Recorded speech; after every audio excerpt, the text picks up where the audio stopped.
let us learn about the structure of heart. Where is our heart located, children? Our heart is located in the thoracic cavity in the exact middle of the chest. So we call that as the middle mediastinum. So exactly at the chest. But one chamber alone is tilted towards your left. That is why we feel our heartbeat towards the left side. And our heart is made up of a double layer called the pericardium. Peri meaning outer. So the outer covering is made up of pericardium. In between the pericardium, you will have pericardial fluid. So this fluid will help in external damage of heart. It protects the heart from external damage. And our heart is made up of a special type of muscle, the cardiac muscle. This muscle, that is why we also call this as the cardiovascular system. And heart, the size of our heart is the fist size, the closed fist size. And this is the muscular pumping organ. It is made up of muscle and the main function is pumping organ. So it pumps the blood in and out. So what will be the function then? It carries nutrients in and it also carries nutrients out, the waste out of the body. Coming to the parts of our heart, it is made up of 4 chambers. So the 2 upper chamber and the 2 lower chamber. And the presence of chambers vary with each and every living form. Say for example, fishes, they have only 2 chambers. And a few reptiles, they have 3 chambers. So it varies accordingly. So now let us see the chambers and the working mechanism of heart. So now we'll get into the mechanism of heart. So before entering into the mechanism of heart, we need to know the difference between a few terms like oxygenated blood, deoxygenated blood. So what is oxygenated blood? The blood with oxygen, which is also called as pure blood. What is deoxygenated? Impure form of blood which carries carbon dioxide and other waste. So we have the largest vein called the vena cava. So that can be superior vena cava and inferior vena cava, which will carry all the deoxygenated blood from the lower parts and the upper parts of our body. So first, oxygenated blood, next deoxygenated blood, then we have vena cava. So vena cava can be of superior vena cava and inferior vena cava. So the role of superior vena cava is to collect blood from the what blood? Deoxygenated blood. So this is the largest vein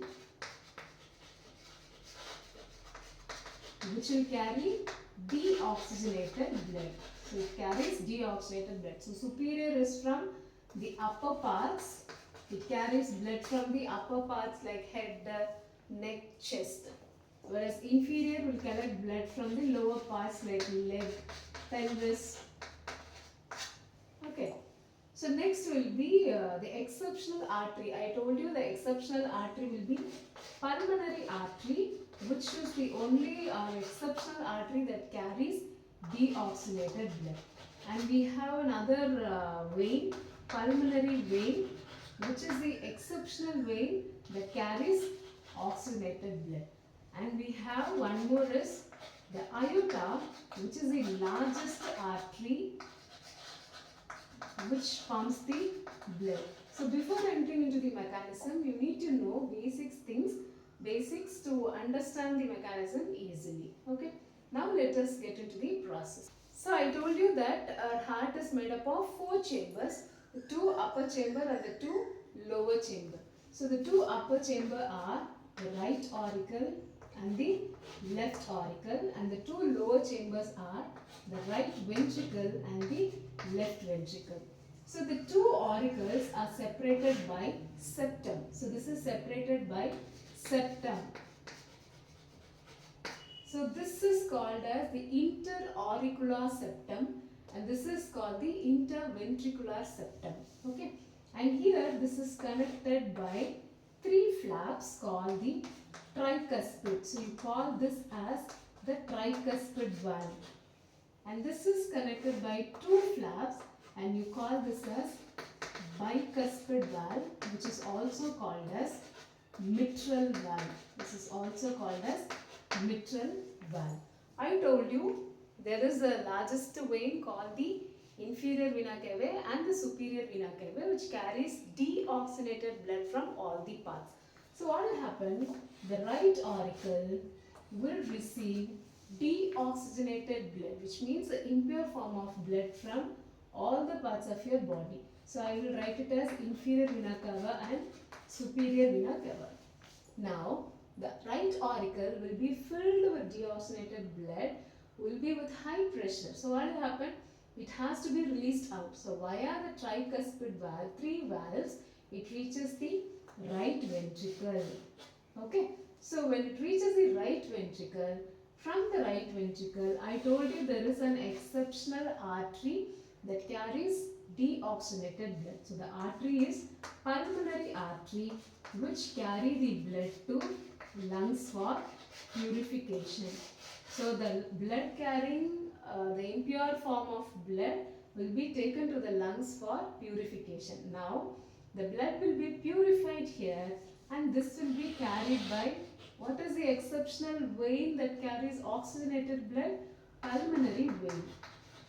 So this vein will carry the blood and it reaches the left auricle. So it reaches the left auricle. Now the left auricle will receive what type of blood? Oxygenated blood. Since it is from the lung, it receives oxygenated blood. Again, the left auricle will be filled with blood and it has to be released out. So via the bicuspid valve, it is released into the left ventricle. Now this left ventricle will send it to aorta. Aorta, I told you, it is the largest artery which pumps the blood. So what will happen? The aorta will pump the blood and the mechanism continues. Now let us see how it works in the heart with the pictorial representation. So I told you superior vena cava and the inferior vena cava. So the superior vena cava and the inferior vena cava will send blood to where? The right auricle. So first, stage 1, the right auricle receives the blood. Then what will happen? Via the tricuspid valve, it enters the right ventricle. So from right ventricle, so it has reached here, the right ventricle. From here you can see the pulmonary artery. So I told you the exceptional pulmonary artery that carries deoxygenated blood. Now the pulmonary artery will carry to lungs for purification. Then what will happen? Which will be carried by pulmonary vein. So the pulmonary vein from the lung, it carries oxygenated blood and they enter the left ventricle. This is your fourth stage. And from here it reaches the left auricle, then it reaches the left ventricle. Now from left ventricle it reaches the aorta. So aorta will pump the blood and the mechanism continues. Just imagine, we are not even known how we breathe in and breathe out. So this process takes place within so it plays a major role in maintaining all your body function. And I told you there is a part that separates the auricle and the ventricle. So you call this as septum. So this septum separates the oxygenated blood from the deoxygenated blood. It separates the auricle and the ventricle. So why the chambers has to be separated? Any idea? It separates your oxygenated blood and the deoxygenated blood because our blood has different temperature based on the impurities or the nutrients that they carry. I already, the very beginning, I used a term called homeostasis, which means blood maintains our body temperature. So, mammals like us, we require a higher amount of energy and that has to be maintained throughout. So if there is a mixing of blood, our body temperature cannot be maintained. So it is very important to be separated. But in lower forms like certain fishes, they have only two chambers where you cannot find separation of blood, mixing can occur. Even in reptiles which has three chambers, even their mixing up of blood can occur because their requirement of energy is very less. Okay.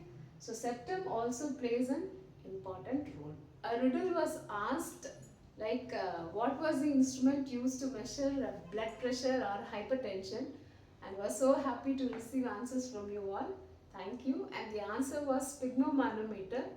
So this instrument used to measure our blood pressure.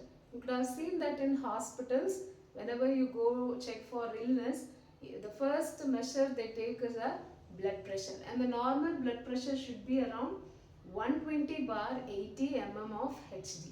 So what is it 120 and 80? It is because I told you the blood flows in the chambers. So the ventricle contraction, especially the ventricle contracts and relaxes. So that is maintained as a blood pressure. So when the ventricle contracts, you call that as systolic pressure, and the pressure will be 120 mm of Hg.